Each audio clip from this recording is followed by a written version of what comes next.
and welcome to Do It Like a Dancer. Today I'm doing just a super quick little video to talk about how we move faster. So these are 4 things that I think really help you move faster, and they're not what you think at all, which is why they might be useful.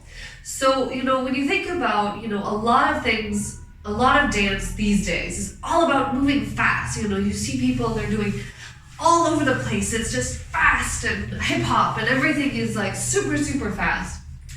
Sort of a little anecdote. You can skip ahead 30 seconds if you're not interested. But recently I was looking for a online version of Matthew Bourne's Swan Lake because it's one of my favorite pieces of dance ever.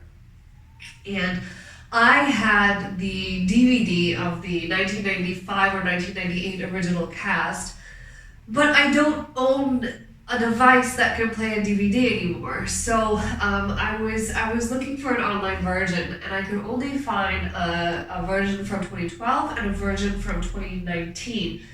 And the 2019 version was so fast. It was like, I felt like the dancers were rushing through every piece of choreography, and so all I could see was just movement and dancers rushing to go from here to there to that.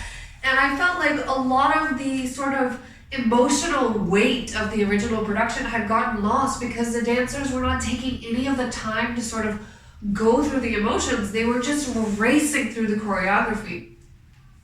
So that connects with the second point that I'm going to bring up here. But basically the first thing that I want to say before I get into this is that moving fast is not necessarily for me a good goal. Like, I think that you should be able to move fast, but it's not just about racing through choreography. Like, sometimes you do need to slow down. And I had my choreographer in South Korea with the company that I was working there. He used to say that you can tell a mature dancer because they're able to be still.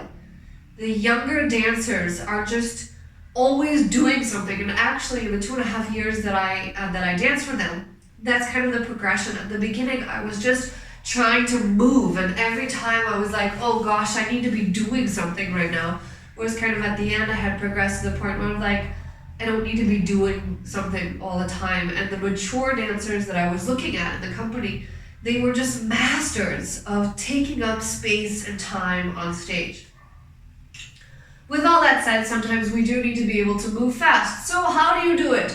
Number 1 is that the faster you go, the smaller and more constrained your movement needs to be. So when you think about it, if you're going to be doing all this big sort of, wide open movement, it takes more time to do that, right? It's not to say that you can't do big movement fast, but it's going to be more constrained, more internal, right? So it's going to come from the center. If you're going to do you can't go out, you can't send your energy out when you're going really fast.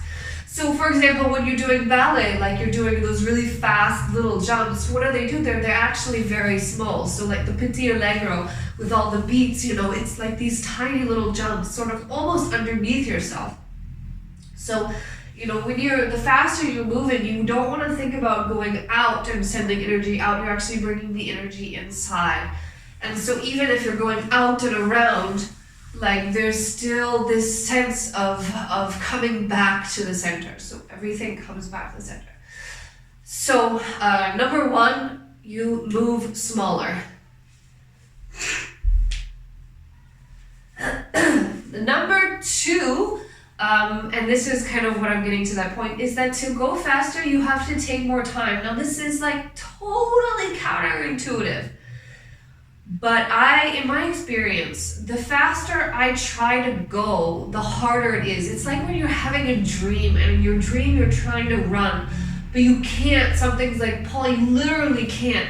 And sometimes thinking about moving fast, I'm just like, I get lost. Like, I can do this now, or I'm just like, I gotta go fast, and I get so confused and sort of lost. Actually, you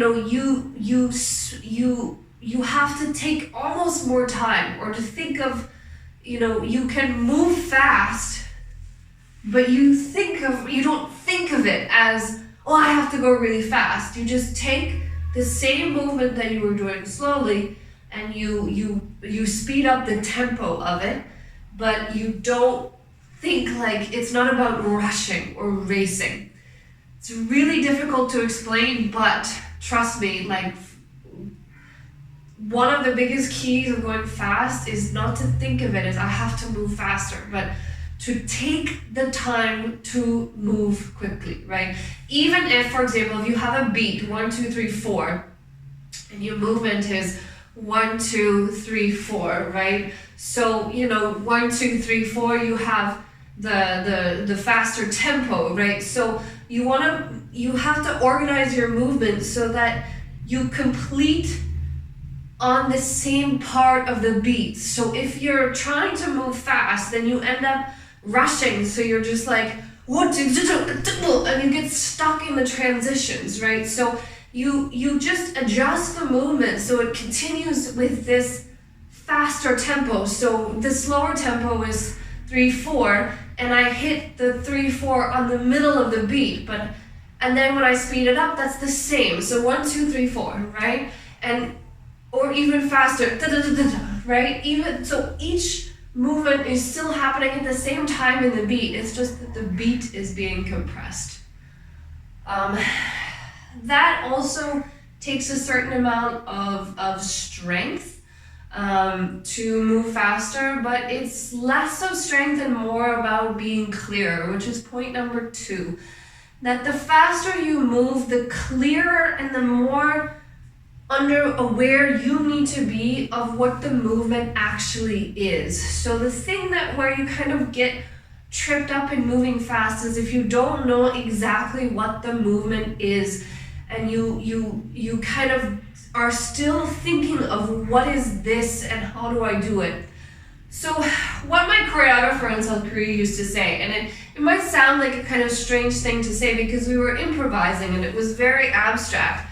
He had this sort of style which was a little bit like this, with the hands always relaxed, and he always told us to play with the movement. So with the rhythm of it, 1, 2, 3, 4, 5, 6, 7, 8, something like this, right? So when we were moving fast, he would say I don't understand what you're saying. And it took me a while to understand what he meant by that. What he meant was that you yourself don't know what you're doing, right? Even if it's improvising and the movement is something different, you still have to know that this is the movement I'm doing. It's not that you plan it out in advance, but that each movement is deliberate, it's intentional.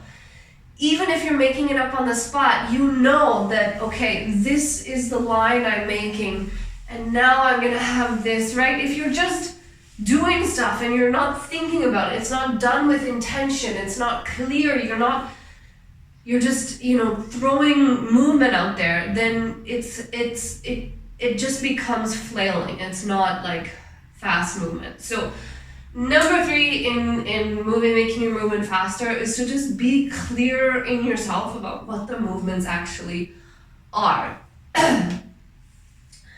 what the movements actually are. And that leads into the 4th point, which is that you have to think ahead. And this is something I've talked about in the past, about transitions, and actually how transitions are more important than the movements themselves.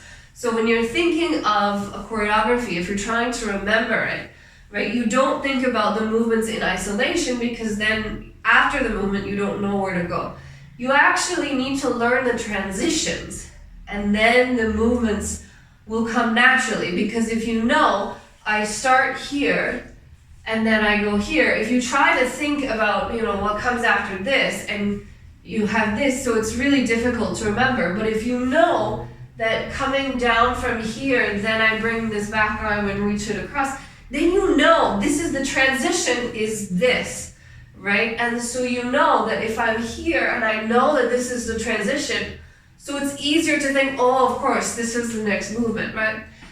So the best way that I can recommend in terms of training yourself to move fast is to basically take a sequence, 16 counts, 32 counts, whatever it is, and that and that you're really solid with when it's slow, and then just slowly speed it up. bit by bit by bit until it reaches the speed that you're looking for. And along the way, then you learn better about what the movements are. You can think ahead better. That's when you can also start to take your time, because you're thinking faster, because you kind of speed up your thoughts. Actually, the best way to move faster is to think faster. And that's something that you train yourself, but it also comes with knowing the movement better. And it sounds really counterintuitive, just like, okay, in order to move faster, you've got to take your time. But it's really about, the faster that you think, the better you know the movement, then you can then you can sort of find the way of moving through it in a way that's not rushed, and then it looks more clear, it looks clearer to the audience, it's more understandable to the audience, and it's easier for you to do. So that's what I've got for you. Practice makes perfect. It's a little difficult at the beginning, but I think once you sort of start to work on it physically, you'll see what I mean. But do let me know if you have questions. Let me know in the comments. Do all the YouTube things, like, share, subscribe, all of that. Thank you for supporting Do It Like a Dancer. If you would like to know more about my work, you can go to GillianRhodes.com, or if you would like to support my work more, you can go to patreon.com/GillianRhodes. I've got lots and lots of exclusive content there only for my patrons around my artistic work and much, much more. So do check it out. And in the meantime, I will see you next time. Bye-bye.